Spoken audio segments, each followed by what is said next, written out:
I truly believe that a man can change his stars and break free from the set mentality caged behind imaginary bars and go from dust to feet to shiny shoes. See, my mother had none, my father had a pitiful pair, and still they worked in hardship and toil with indelible marks on their face to tell the truth, so that I can go from dust to feet to someday wear shiny shoes.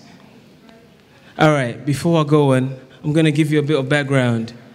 This one is called From Dust to Feet to Shiny Shoes. Hence today I'm wearing shiny shoes. Well, they're not as shiny as they was when I left the house. I don't know how many of you guys were born here, but I see a lot of you guys are from African descent, or at least you're not English and were born from somewhere else and came here, or at least your parents were not originally from here. So I hope that a few of you guys here can relate to mothers and fathers that broke their back so that today we can wear shiny shoes. You know, the mothers and fathers that came and did jobs that were below them so that today we can wear shiny shoes. See, the mothers and fathers that had degrees and they had their doctorates and their masters and came and worked in toilets and worked in offices cleaning for people that they were more educated than, so that you and I, we can wear shiny shoes. See, my mother, my father, they came from dusty feet so that today I can wear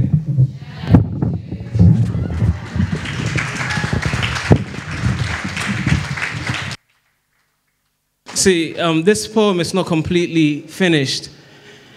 The third stanza that's not here today, I've given it a name by itself because I'm that passionate about it. The third stanza is called You Stupid Son of a Worried Mother. Because I don't know how many of you guys have seen kids of African descent, Caribbean descent, going on like they're gangster wannabes, forgetting that mothers and fathers sweated so that they can have those trousers that they can't be bothered to put on their waist, looking like they've done the number 1, 2, and 3 in their trousers. So to all of them, you know, all the stupid sons of a worried mother, I didn't bring your stanza today, but please show some appreciation to your mothers.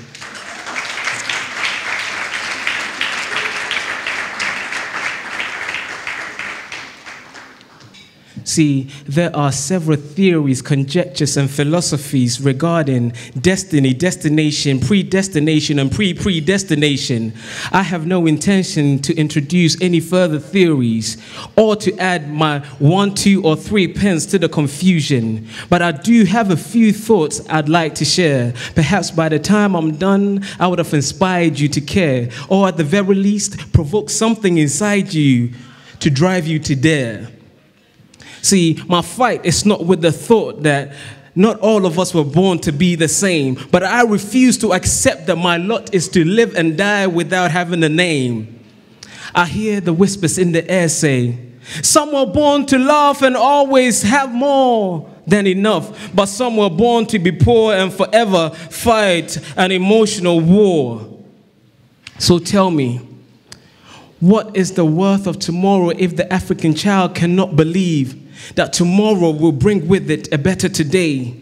Tell me, what is the worth of tomorrow if the failing man cannot believe that working a little harder today will make tomorrow a better day? What is the worth of tomorrow if the illegal immigrant cannot believe that if they allow themselves to live like second-class citizens today, tomorrow their children will be able to afford a say? See, me, I choose to believe that when God gave us free will, He truly gave us free will. So tomorrow is what I make it. Happiness is mine if I want it. Success is mine if I choose it. Peace is mine if I allow it. See, I choose to believe that a man can change his stars. I truly believe that a man can change his stars and go from dusty feet to shiny shoes. I truly believe that a man can change his stars and break free from the set mentality caged behind imaginary bars and go from dusty feet to shiny shoes. My mother had none, my father had a pitiful pair, and still they worked in hardship and toil with indelible marks on their face to tell the truth, so that someday I could wear shiny shoes. See, it was a lifetime of cities. Cities is what we spend in Ghana. It was a lifetime of cities and still worth less than a few pounds and pennies. They prayed every prayer they knew, and she cried every single tear that she could drop. They dreamt of a strange land they had never been to, with its reality only an imaginary thing. And they fantasized about the gifts tomorrow could bring. He set off to prepare a mansion, and we counted the seconds till the day we could see him again. We spent our days documenting a list of luxuries that the new wealth that we were sure he had found would acquire. We made our request with prayer and supplication and wondered if he was a liar, because the response never met the expectation, and the new standard of living all around us had come to admire. When she went to join him with our two little darling sisters, we expected that the responses would get better. The necessities were still met and life was better than most, but we wondered if she too was a liar. We dreamt of the day when the soles of our own feet would touch the soil of the promised land. Then we would indulge in luxury until we could no longer carry our bounty with our hand. The ignorance was bliss as we walked in shiny shoes, whilst they still toiled in a strange land with still dusty feet.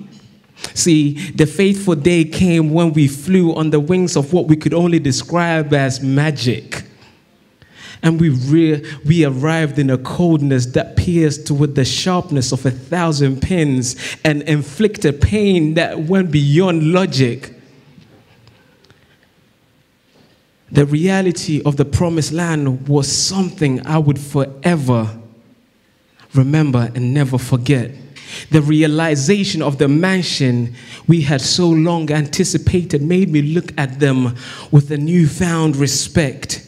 They didn't sleep on a four-post bed or walk on carpet that felt like air. The fruits of their hard labor had been to make sure that we were well down to every single strand of hair. I saw the promised land, and the streets were not made of gold. The trees did not blossom with fresh 50-pound notes, and they weren't liars at all. They afforded us luxuries that were far from their reality. Remember, they afforded us the belief that we too could someday wear shiny shoes. So, if you have a father that has sweated for you to eat, a mother that has cried for you to laugh, if you have a loved one that has lived as a criminal for you to freely walk as a legal citizen, then like you, like me, we owe a never-ending thank you.